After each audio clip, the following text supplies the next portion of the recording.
And President Uhuru Kenyatta on Tuesday led Kenyans in celebrating International Women's Day. Kenya has joined the rest of the world in celebrating International Women's Day, which is marked every March 8th. The event was held at Kenya School of Government in Lower Kabete in Nairobi County, with some of the leaders who attended including the First Lady Margaret Kenyatta and her Rwanda counterpart Janet Kagame. Let's have a look. Women across the world continue to suffer from gender inequality, including child and forced marriage, gender-based violence, sexist policies, as well as barriers to participation in education and employment. Kwa majina anaitwa Njeri, nimetoka upande wa Nairobi. Ninafuraha sana kwa siku ya leo, ikiwa siku ya wanawake. Tunashangilia kuwa wanawake wako na umuhimu katika community. Tuko hapa leo kuwahimiza pia akina mama wakuwe na moyo mkunjufu, moyo wa kuendelea venye wanaweza saidia jamii. Nikiwa kama Njeri, niko na organization yangu inaitwa Hearts of Gold Foundation. Achieving gender equity globally is crucial to meeting development goals, reducing human suffering, and solving our biggest environmental problems. It is a day celebrated on March 8th annually, with this year's theme being Gender Equality Today for a Sustainable Tomorrow.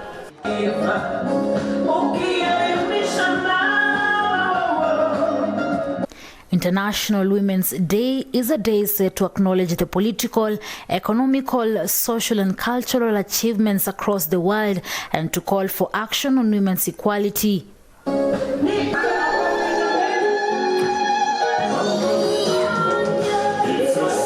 The Gender Gap Index score in Kenya increased to 0.69 in 2021, meaning that females were 30% less likely to have the same opportunities as males in the country.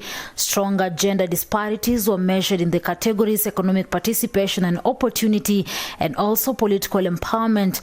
Among the performances in sub-Saharan Africa, Kenya positioned 16th out of 34 nations. Global Gender Gap Index measures gender-based gaps among 4 dimensions: economic participation and opportunity, educational attainment, health and survival, and political empowerment.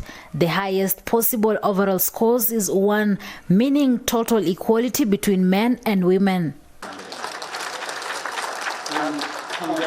On 8th March, Kenyans joined the world in celebrating International Women's Day at Kenya School of Government in Lower Kabete, Nairobi.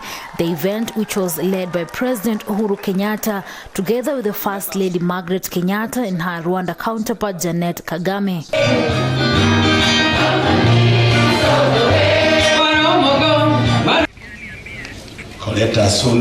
We cannot look at gender equality as an end to itself. Gender equality is just a means to getting us to the better future of our country, of more diverse and inclusive society. We celebrate the values with which she enriched the world and the movements, initiatives and vision that these values have engendered. Today, we recognize the scale of the dangers that she and brave women like Gambia's Aissatou Cissé spotted and opposed before most of us would even know. And today, I hope that our decisiveness honors these women's effort and those of every individual that has embarked on the Green Mission. We have launched the start of an initiative that will focus its work on gender and social development. The Margaret Kenyatta Institute recognizes capabilities of many different people, especially women and girls, as leaders in their own right.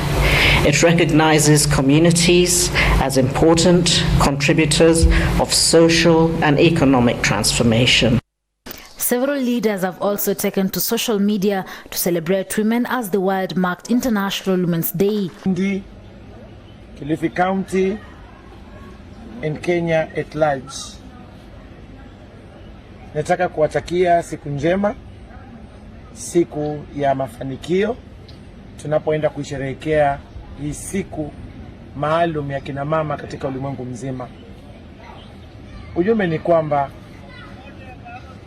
tunapozungumzia usawa lazima pia tuchukue majukumu, tujitoe katika fani tofauti tofauti, katika upande wa kisiasa, biashara na hata katika social establishments.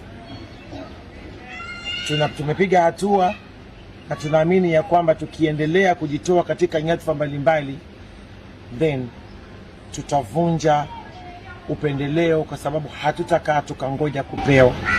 Today being the World Women's Day, of course for the last now 2 weeks we've been running a program trying to help our needy people within the setup. With this we identify very needy people. We bring them together to help them identify their own needs so that at least they get their own solutions. They identify the problem and then we help them get the solutions. As the world unites to celebrate women, Kenyans on Twitter have wished women in the country a happy International Women's Day using the hashtag #BreakTheBias. For Maisha Prime News, Maisha Television, I'm Rida Kering Chebet.